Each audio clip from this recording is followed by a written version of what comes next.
बाबू कहाँ हो? तुम्हारा बाबू व्यस्त है, महादेव की भक्ति में मस्त है। अच्छा।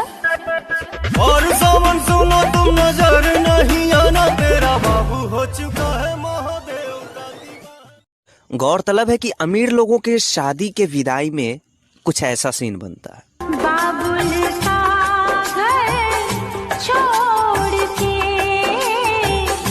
बेटी पिया के घर चली। लेकिन हम जैसे गंवारियों के शादी के विदाई में कुछ ऐसा सीन बनता है।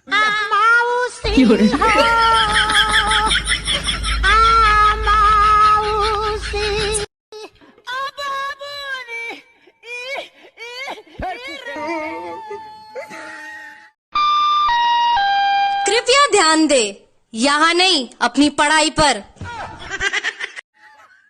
अरे कि हमरो के लगही सुतालिए आमा। आई बाप मत सुतई ह, बिछाना पर मुद देबेला।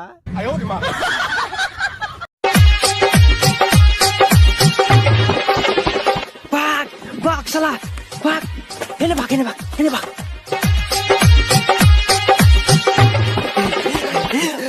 होती है अब हमरा सुने के चल जात।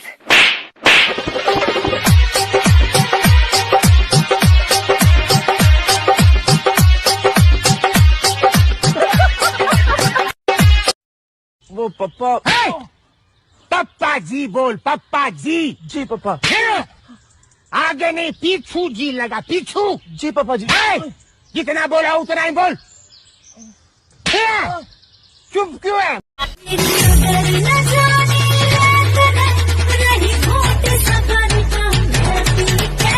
लाला का दुपट्टा तोरा मौसी के तोरा मौसी के। म्यूजिक, डांस, ऑर्केस्ट्रा, डीजे गाने बजा।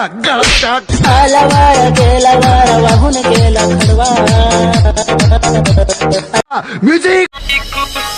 मुहा मुही हाला पूरा बाटे ई स्कूल पर, बाटे ई स्कूल पर हो, बाटे ई स्कूल पर। कोचिंग के बहाने रोज मिला तारू पुल पर, मिला दारू पुल पर हो, मिला दारू पुल पर। हाथ बोली खा के नंबर ले ले नहीं खू। का भरोसा बाबी नीतावा के देले नहीं खू। का भरोसा बाया नंदावा के देले नहीं खू। का भरोसा पाया जाए के देले नहीं। आज इस मुबारक मौके पर मैं आप लोगों को मेरी और कामिनी की दास्तान सुनाना चाहता हूं, मोहब्बत की दास्तान।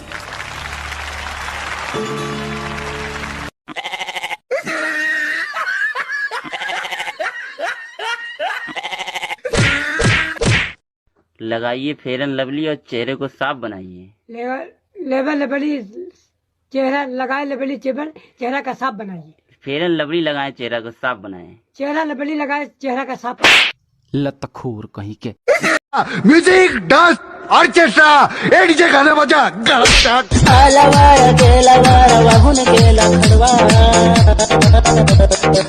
म्यूजिक। चल स्टार्ट हो जाओ, चल।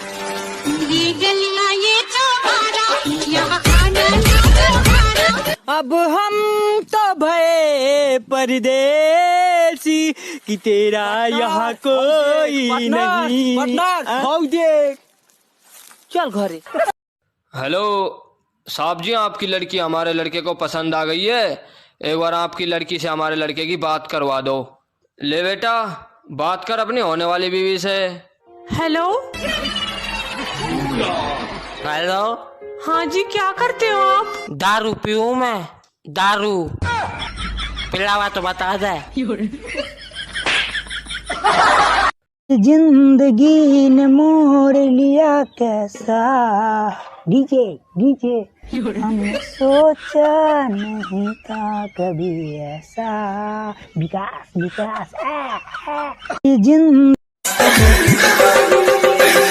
हवा के मेहदीना तोर छुटल बारे, सुना निहा का दुन तुम समात हो गेल बारे। बारू बेवफा सनम में हदीले हलूरा चाहिए हो। कल आई बारात द्वारा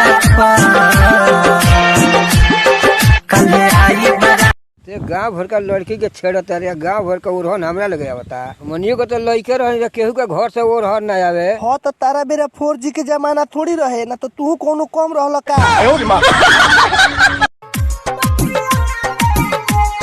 हमके बता दे रे पूजवा कजली कौन से बतिया रे, कजली कौन से बतिया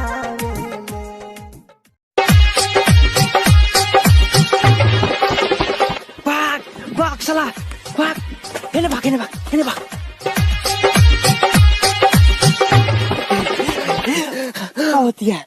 अब हमरा सुने के चल जात।